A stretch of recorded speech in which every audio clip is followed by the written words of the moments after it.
So yeah, I was like deep into everything. I was deep into breath work, so I always had to do breath work in order to feel some kind of peace, and it was helping.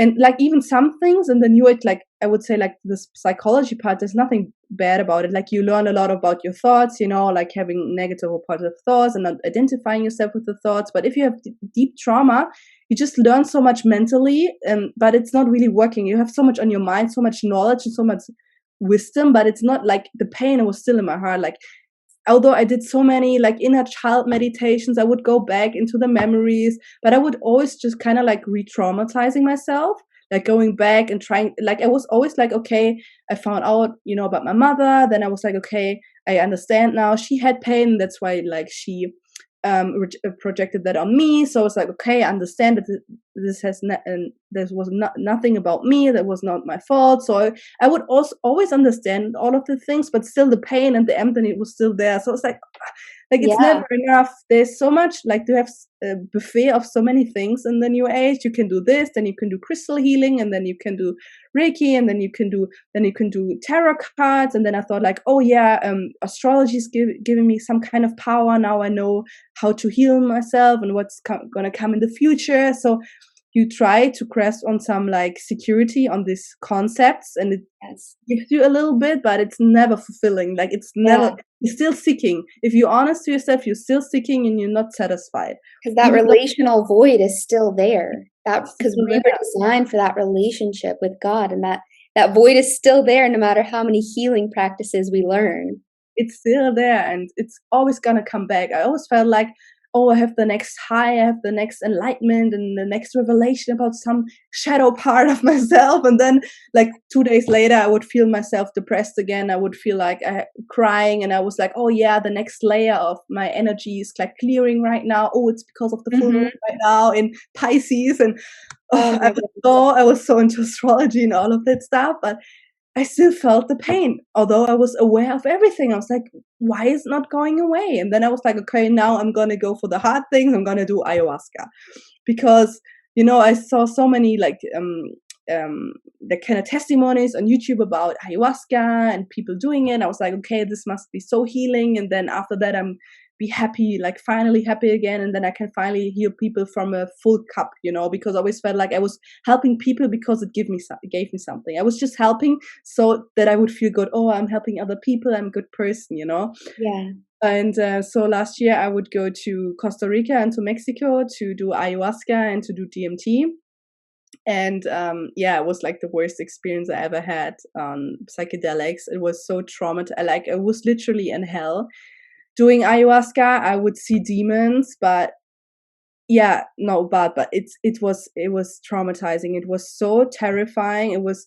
I felt so helpless, and yeah, you have to feel it's like an endless loop. It's like the same in the new age. It's like an endless hamster wheel, but the same was when you're in hell. When you're in hell, hell is so real. Like you Yeah. you just know you're always gonna be there, and it's never ending. And it was like Yeah. the worst. Like no one can ever understand if you never did this. Like what it was like. It Yeah. was so bad. And after that, I questioned, for the first time, I questioned all of that stuff, like shamanism and like all of this new age, like healing practices. I was like, is this really healing? Because after that I would go to like a shaman again to pay like $50 to get like kind of like a cleansing again, and then I would feel good for a day, and after that I would feel so terrified again, so much anxiety, and I had a psychosis, I had sleep paralysis. And then I would go to another one that came at my place with his wife. They would do like an energy healing massage on me for like $150 for 3 hours, and then they put like rapé in my nose and to Yeah. connect me with the spirit guides. And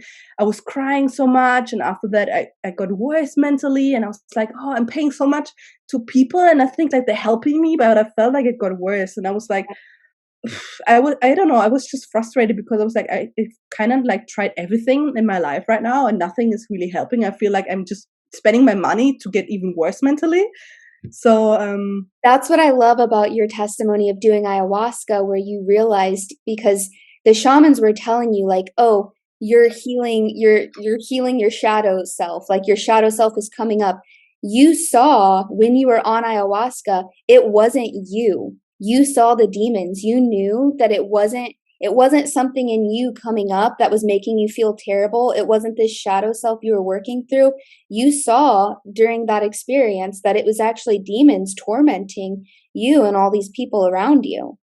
Yeah, and yeah, the shaman would tell me, "Oh, this is your ancestral healing right now. You do have to do a family constellation." So I would also do this.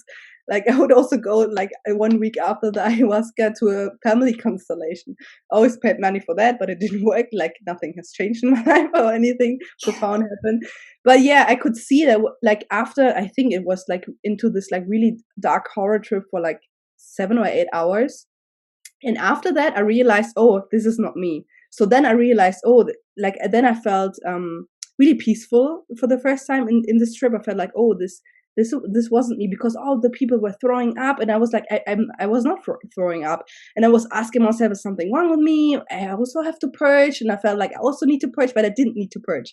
Mm. So after the trip, like when it gets like how do you say it, like after 8 or 9 hours, it's like When it it's gets wearing less. off. Yeah, it's when it's wearing off. I felt like, oh, this wasn't me. So I felt like, oh, I'm safe again, because I could see it was on the outside, all these demons, and I was so afraid. So I was like, okay, this has nothing to do with me. But still, after that, I had sleep paralysis. I was like sweating like for hours.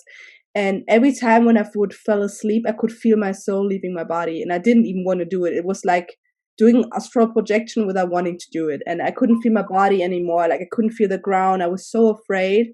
And yeah, and I had a lot of fights in that time with my ex-boyfriend during the day. And so I would go back to Australia, no, Australia. I would go back to Germany, and you would go back to Austria. And when I was at home again, I got so much anxiety because I was alone for the first time, because we would always be together, like 24/7. We would always be stay together, because I was not able to be by myself at all. Yeah. But then I was at myself after the ayahuasca. So back home, I had more sleep paralysis, like really nightmares of like people following me in the dream, and I would wake up with heart race, and I couldn't move for minutes. So I was then a friend of mine, like now sister in Christ, he sent me some testimonies about how that yoga is demonic, and how the new age is actually counterfeit, and that's all of the devil. And I would watch those stuff, and I would get convicted immediately. Mm. And then I got even more attacked, like from all of this nice angel spirits when I thought they were actually helping me, but then all of these spirits were just attacking me. They got So, mad. They were yeah, pissed. I got mad because I was like, oh, maybe there's something about Jesus. So Yeah. uh, then I would call my ex, and he was like, no, look, my uncle is also doing astrology, and he's also meditating. He's such a peaceful man. Do you think he has demons? So we kind of like argue about this. Is yoga really demonic? And I was like, oh yeah, and I would just ignore it. But deep down, I just knew there was like seeds planted.